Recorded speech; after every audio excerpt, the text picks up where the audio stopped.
Hi everyone, it's Yukimi. Thank you for tuning in today. If you are new here, welcome. I'm the creative mind behind the YouTube and podcast show, The Piano Pod. It's a space where I sit down with fellow pianists, educators, composers, and other artists to talk about where classical music is heading. Over the past 6 seasons, The Piano Pod has grown into a real community. Artists, educators, students, and music lovers who show up for thoughtful, honest conversations about our field. It has truly become one of the most meaningful parts of my life, and if you haven't listened to any past episodes yet, you can visit thepianopod.com to start exploring. Whether you want deep conversations, artist stories, or a fresh way of looking at classical music today. For my longtime Piano Pod listeners, I'm excited about today and honestly a little nervous to share something new and very personal.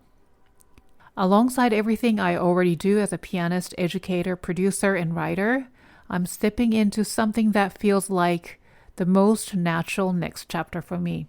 I'm starting a long-term creative project called the Zainichi Music Project, and I am thrilled to share that it has been approved and sponsored by the New York Foundation for the Arts, an organization that truly champions artists like me.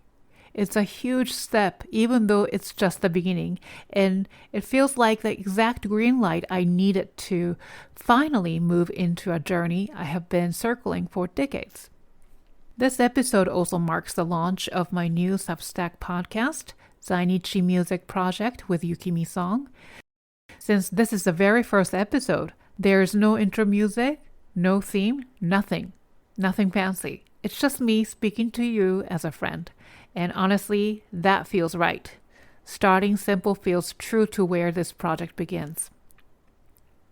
Before I go further, I want to share something I rarely talked about publicly, a part of my identity that shaped everything, even when I wasn't speaking about it. I am a third-generation Zainichi Korean. My community, generations of Zainichi Koreans, didn't end up in Japan through immigration. We were brought into Japan's orbit through its imperial rule over Korea. Under colonial law, Koreans were labeled as imperial subjects. It wasn't full citizenship, but it also wasn't immigration. It was the reality of being part of a colonized population with no real choice in the matter. Here's the part that's important to understand.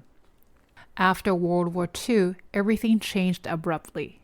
Japan rebuilt itself as a homogeneous nation, and in that process, the limited legal status Koreans held under colonial rule disappeared.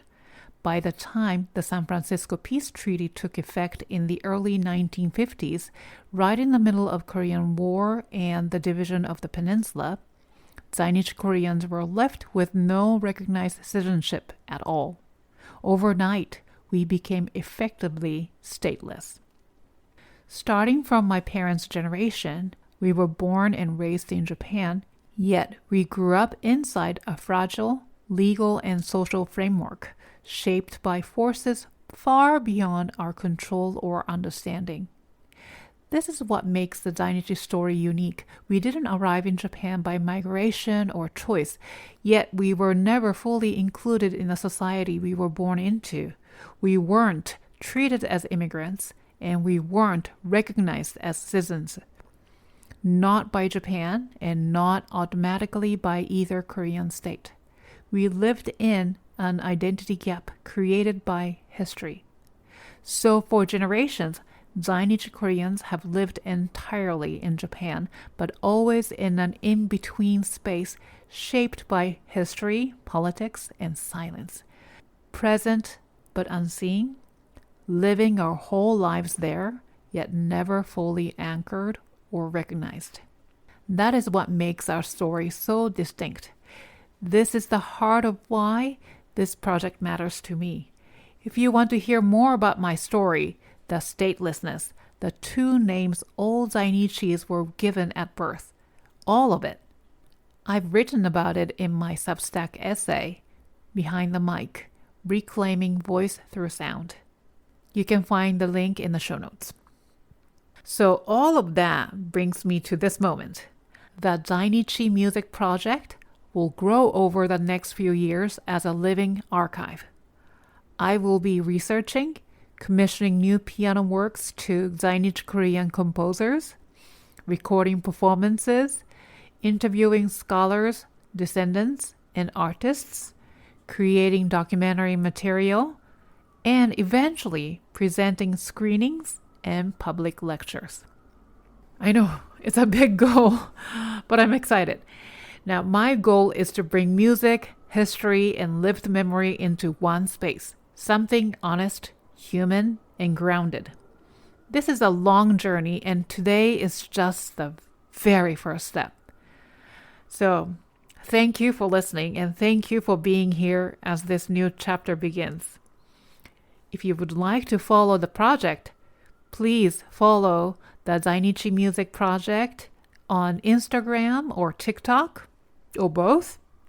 And if you want to support the work, read the essays and follow the podcast version, you can subscribe on Substack, Zainichi Music Project with Yukimi Song. For those listening through the PianoPod feed as a bonus episode, please continue following our regular bi-weekly show, and if you can, I'd be so grateful if you could also support this new initiative by subscribing to the Zainichi Music Project podcast and Instagram and TikTok accounts. More soon, and thank you again for being here. Happy Thanksgiving.